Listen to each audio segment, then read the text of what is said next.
كل شوية كنت ألف أوضتي وأتلفت وأدور على أي إشارة تدلني إن شبح بنتي حضر. وبعد 15 يوم من الطقوس دي حصل حاجة غريبة جدا.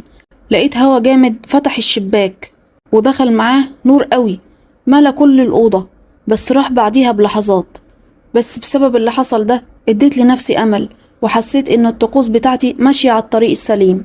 استمريت في الموضوع ده وكثفت الطقوس، وبعديها بيومين حصل نفس الشيء تاني، بس المرة دي بصورة أقوى، والضوء كان جامد جدا والبرد كان أشد لدرجة إن طفى كل الشموع اللي كانت في الأوضة، وأنا دريت عيني من شدة الضوء.